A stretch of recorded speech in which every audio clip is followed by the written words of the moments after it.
Development banks are burying their heads in the sand. Before deciding where and how to provide funds, they should carefully assess the impacts their projects could have. Yet, way too often, development banks approve projects without consulting those most directly affected and ignore the concerns of the local communities. As a result, human rights defenders speaking out against the harmful impacts of these activities end up being threatened, attacked, and even killed.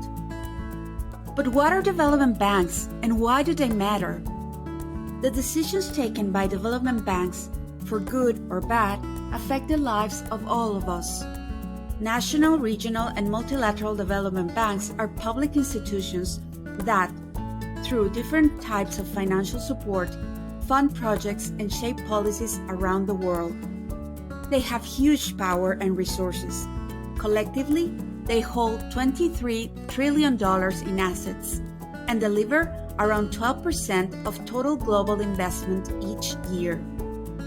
They play a key role in identifying priorities for the global development agenda, influencing business practices, and setting standards for the public and private sectors. What is human rights due diligence? Human rights due diligence describes an ongoing process to identify, mitigate, address, and remedy adverse human rights, risks, and impacts.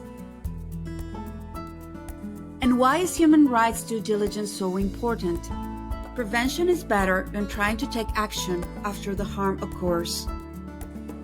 Public development banks have to comply with international human rights obligations and with the commitments outlined in their own policies.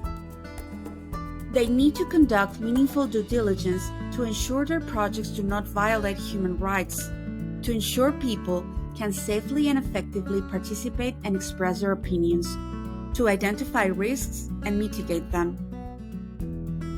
In 2022, the Coalition for Human Rights in Development published a report showing what happens when banks fail to conduct proper human rights due diligence.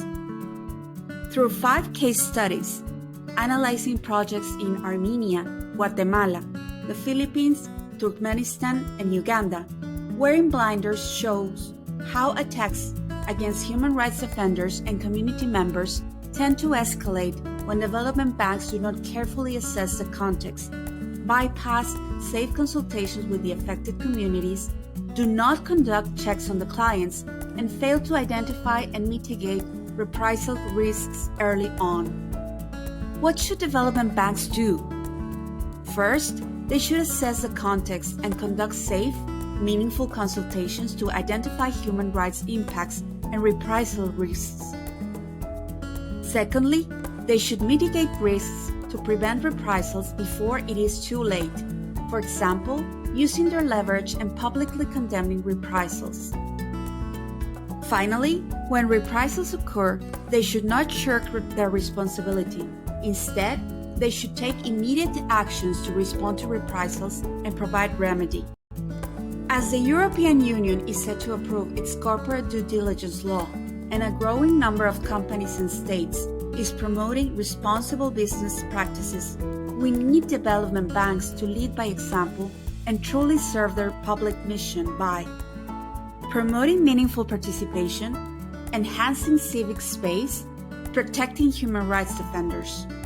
A growing number of groups, from grassroots communities directly impacted by development projects to international organizations and funders, are collectively working to push development banks to introduce and implement better human rights due diligence standards and to act on reprisals. We cannot have sustainable development without participation, and there cannot be participation if those speaking out are under attack. We need to join forces to push development banks to take a stronger stance to protect civic space.